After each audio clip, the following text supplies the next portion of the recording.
Hello students, welcome to আডার university in Bengali. তোমাদের প্রত্যেককে স্বাগত জানাই এখনকার এই বিশেষ সেশনটা। তোমাদের ফুড এসআই এর বেশ কিছু প্রশ্ন আমরা পেয়েছি, তার পরিপ্রেক্ষিতে এই সেশন। অনেকেই জানতে চেয়েছো যে স্যার, লোকসভা ভোট তো সামনে, থেকে ফুড এসআই যে এক্সাম হওয়ার টেন্টেটিভ ডেট ডাব্লিউবিপিএস তরফ থেকে জানানো হয়েছে যে 16 বা 17ই মার্চ হতে চলেছে। পার্টিকুলার ডেট কিন্তু দেয়নি, 16 অথবা 17 মেনশন করেছে, তো সেটাতে হবেই। দেখো এখানে দুটো বিষয় তোমাদেরকে একটু মানে অবগত করে রাখি। 16 বা 17 মার্চ যে ডেটটা দেওয়া হয়েছে, অবশ্যই টেন্টেটিভ ডেট।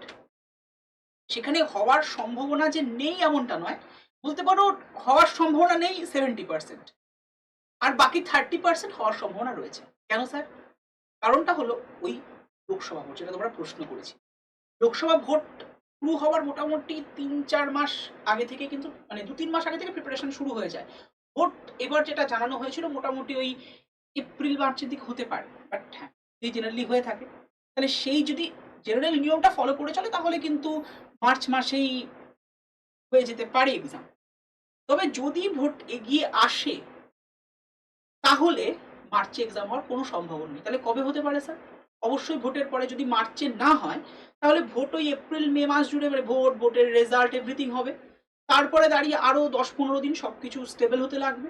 তারপর কিন্তু এক্সাম হওয়ার সম্ভাবনা ধরে রাখো জুনের, যদি যদি মার্চ মাস, মানে মার্চ মাসের 16 বা 17তে না হয় তাহলে জুন মাসের বা মিডল দিকে এক্সাম হতে চলেছে। তবে এক্ষেত্রে প্রিপারেশন কিভাবে নেব, মানে প্রিপারেশনটা কি তাহলে পিছিয়ে দেবো? পড়বো না, একদম নয়।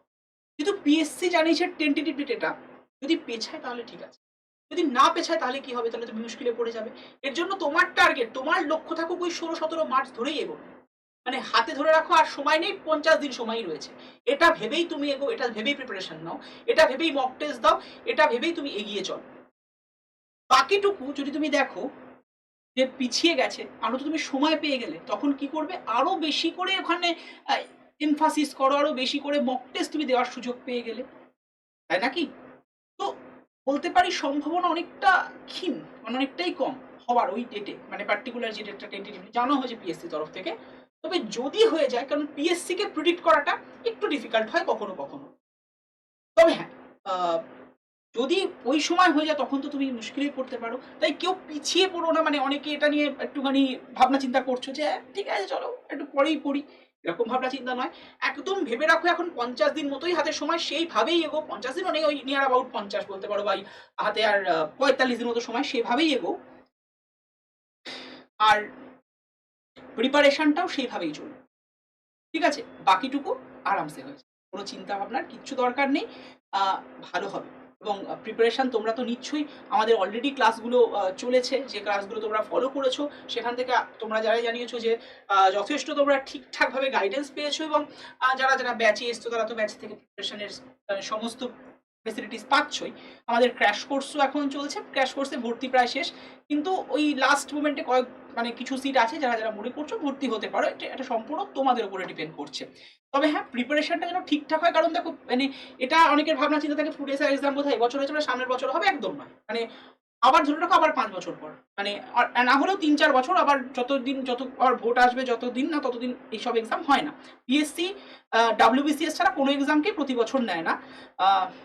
মানে এবছর ব্যাক টু ব্যাক ভোটের জন্যই বুঝতে পারছো, মিসটেনিয়াস থেকে শুরু করে ফুড এসআই থেকে শুরু করে ক্লার্কশিপ পরপর বেরিয়েছে। তো এগুলো আবার মোটামুটি 3-4-5 বছরের আগে, কোনো গল্প নেই। তাই লক্ষ্য যেন ওইভাবে ডাইভার্টেড হয়ে যেও না, কারোর কথা শুনে ভুল ভেবে নিজের পড়াশোনার বা তোমার যে স্টাডিটা আছে সেটাকে ব্রেক করে দিও না। কারণ এই এক্সামের সুযোগটা একবার গেলে আবার 5 বছরের জন্য ওয়েট করতে হবে, ততদিনে তোমার বয়স বেড়ে যাবে, পারিবারিক চাপ, অনেক কিছুর প্রবলেম চলে আসবে। তো ওই সব দিকে না গিয়ে পুরো ডিটারমাইন থাকুন, পুরো মানে কমপ্লিটলি ফোকাসড থাকো তোমার পড়াশোনায়, প্রিপারেশনে, আরামসে সবকিছু হয়ে যাবে এবং নিজের স্বপ্ন পূরণ অবশ্যই হবে। আর 24/7 বেঙ্গলি তোমাদের সবসময় পাশে ছিল, আছে থাকবে। এবং এর জন্য তোমাদেরকে যদি মনে করো যে কারেন্ট অ্যাফেয়ার্স জন্য কি পড়বে, এর জন্য এই সেশনটা ডিসক্রিপশন বক্সে ফ্রি অ্যাপ ডাউনলোড লিঙ্ক আছে। অ্যাপ শুধু কারেন্ট অ্যাফেয়ার্স না, ডেলি কুইজ, মানে ডেলি সাবজেক্ট ওয়াইজ তুমি কিন্তু মক টেস্টও দিতে পারবে। এরকম প্রচুর সম্পূর্ণ ফ্রিতে যাওয়ার জায়গা রয়েছে, যেমন আমাদের ডেলি কুইজ বলে একটা সেকশন আছে, আমাদের কারেন্ট অ্যাফেয়ার্স সেকশন, যেখান থেকে ডেলি কারেন্ট অ্যাফেয়ার্স তুমি নিতে পারো পিডিএফ আকারে, এবং এর সাথে সাথে রয়েছে আমাদের মান্থলি ম্যাগাজিনের সেকশন, যেটা সম্পূর্ণ পিডিএফ আকারে তুমি ফ্রিতে নিয়ে ডাউনলোড করে নিতে পারো, ঠিক আছে? সো অবশ্যই ভাবে R24/7 এর অ্যাপসটাকে ডাউনলোড করো যারা যারা চাইছো সঠিকভাবে প্রিপারেশন নিতে এবং সম্পূর্ণ ফ্রিতে নিতে। আর এখানের ক্লাসগুলো তো চলছেই ভাবে, যে ক্লাসগুলো তোমরা ফলো করছো। তো ভালো থেকো, সুস্থ থেকো, দেখা হচ্ছে এরকমই একটা সেশন নিয়ে আপকামিং ডেজে। Thank you to all of you, এবং নিজের মনের জোর অবশ্যই ভাবে বজায় রেখো। চলো আপাতত এখানে এন্ড করছি। আর সব কিছু ভালো হবে এটা মানে এটা ভেবে চলো, নেগেটিভ নয়, be positive always. Thank you.